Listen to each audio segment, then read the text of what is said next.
Hey YouTube, this is Yahoo Weeps. Wow, I have like bags under my... Anyway, sorry. I was watching a video a little while ago, and it was bringing up something about Revelation, or revealing, as I call it.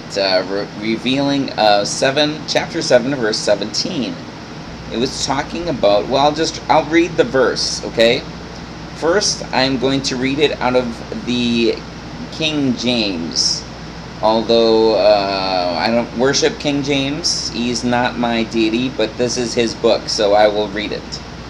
For the Lamb which is in the midst of the throne shall feed them, and shall lead them unto living fountains of waters, and God shall wipe away all tears from their eyes. That's the KJV. Then from the NIV it says, For the Lamb at the center of the throne will be their shepherd. He will lead them to springs of living water, and God will wipe away every tear from their eyes. Then the Net Bible, which it's an online version that I use for research and whatnot, says this, Because the Lamb in the middle of the throne will shepherd them and lead them to springs of living water, and God will wipe away every tear from their eyes. Now what caught my attention was the Lamb in the middle of the throne. That, to me, that brings to mind that there's like space on either side of the throne where the Lamb is sitting, for the Lamb to be sitting in the middle of the throne. So I decided to research this term because it made me curious. And I found when I was looking at the Net Bible online that when it says in the midst of the throne, or in the middle of the throne, that it's actually two Greek terms that are used there. It's the term mesos. I looked up mesos. I found that mesos means the middle or the midst or amongst. So like if you have your right hand in your left hand, your body is in the midst of your hands. Because you have the hand on the right, the hand on the left. So your body is in the midst of your hands. It's in the middle of your hands. So that makes sense to me. But then I saw that there was another Greek term there called ana. Greek word ana. I believe I'm not sure if that's exactly how you pronounce it, but that's how I pronounce it. Ana. So I decided to research that because I thought it was very interesting that there's two Greek terms that are used there when it says middle. So I looked that up. And what I found was that ana means up from. So if you have there's some medical terms that I can't remember exactly what they are, but it's a word that means up from. It's almost like being produced. It can be referring to an increase or a generation. And the Greek word that I believe is the corresponding opposite Greek word is kata, and means down from, or to descend or decrease. So the ana, up from, has a term of elevation or increase. So it's coming up, like when you have children. If you have children, that you're increasing your family, you're producing more. If the idea of your children going up from you. Now I know in birth, usually when a woman gives birth, the children are not rising out of her body, but it's the idea of an increase going up from you. And kata, if you lose a family member, you're decreasing the amount of people in your family. That's kata. That's a decrease, a descent, a lowering. And that's the idea of ana. So when I saw that, I thought it was very interesting. This is what I think the verse would more accurately be saying. Because the Lamb that is up from, or generated from, the midst of the throne will shepherd them and lead them to living springs of water, and Yahweh will wipe away every tear from their eyes. So the Lamb is not actually in the middle or midst of the throne, but is actually being produced from the middle of the throne, from the midst of the throne. He's coming up from, he's being increased from the midst of the throne. He's generated from the midst of the throne. Which puts a whole different spin, I think, on what the verse actually means. But I thought that was very interesting because it makes me think of other places in the King James version that where the either translators or scribes or possibly even the Greek versions of the Brit Hadashah or New Testament, New Covenant that we have been manipulated. I know that there are differing versions. Masoretic text, no, the Masoretic I think is a Tanakh, Old Testament. So, but there are like the Syriac Sinaitic Codex. There's various codexes and ancient writings. I know, like, okay, you take Mattatyahu or Matthew, chapter 1, verse 16. There's 3 different versions of that verse. So you have to go, well, which one do we think is right? Well, if people have a preconceived doctrinal bias, it may influence them, and I've seen a lot of that with the KJV.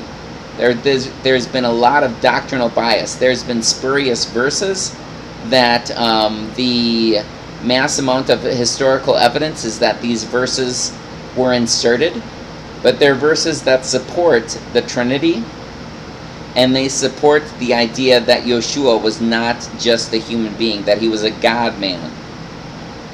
And what I've seen, so I've seen that the KJV and other versions support the idea, the non-scriptural idea of a Trinity and Yeshua, who people call Jesus, being a God-man.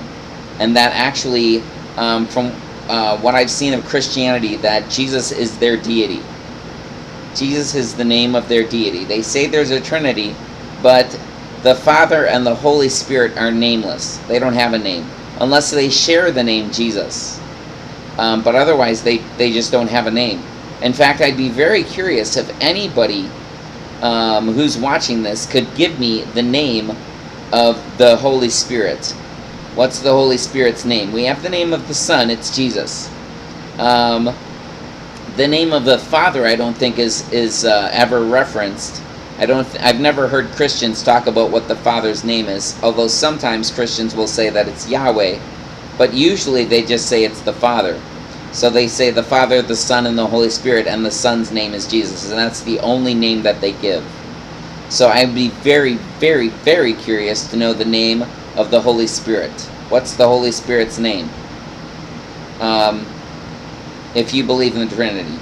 Or if you don't, if you think the Holy Spirit has a name, I'd be very curious to know what his name is. But anyways, that's what I've seen with the King James Version and other versions that have Jesus as deity and that have the Trinity, is that they have inserted doctrinal biases and spurious verses to support their views that aren't really there.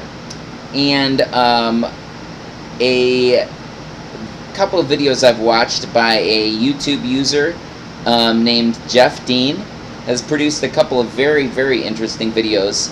And not to give too much away out of his videos, but he shows, I think he shows, that the Antichrist, well, okay, let me back up. I am going to go to, where do I have it? Oh, shoot. I have been doing a study on the identities of the entities in Revelation, like the Antichrist and the beast and the hooker or whore, whatever you want to call her. And I was looking at those, and I watched another video that was making a very good case for that. The whore is actually the Roman Catholic Church, which I think makes sense. And then the whore's daughters are the various Christian denominations, which I think also makes sense. Then the beast, the whore rides the beast.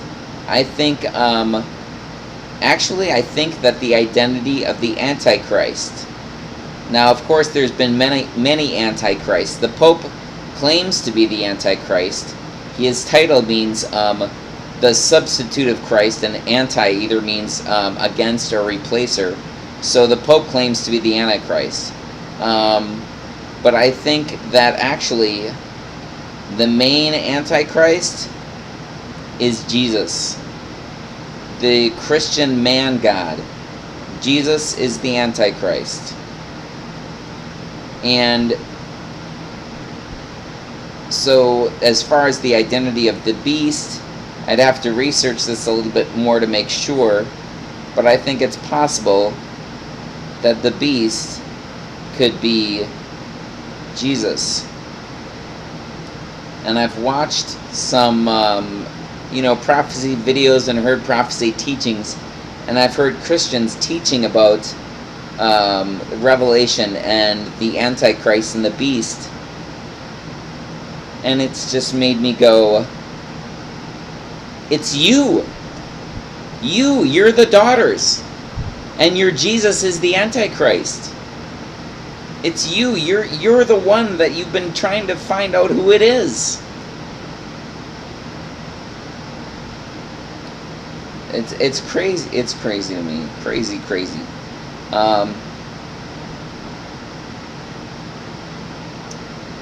Yeah, I'd be very interested in any kind of feedback. If you think I've completely lost it, or if you think I'm onto something.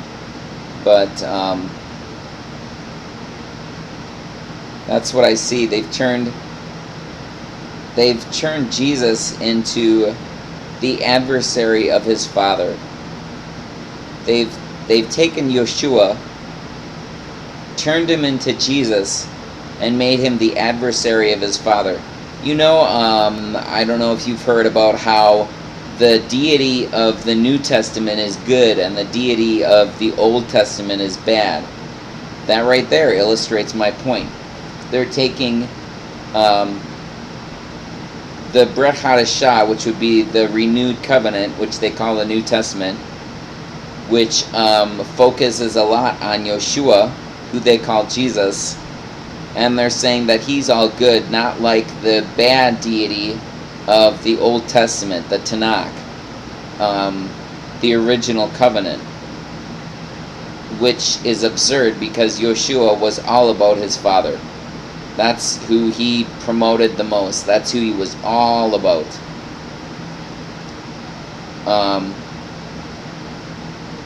In fact, when I go to the Net Bible online, if you click on the Net Bible, it will start you off in the beginning of Matthew, the beginning of Brit Hadashah.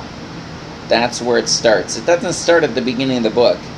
It starts in the middle of the book, which makes no sense to me. But that's what I see. That's what I've seen with Christianity. That's what I see with a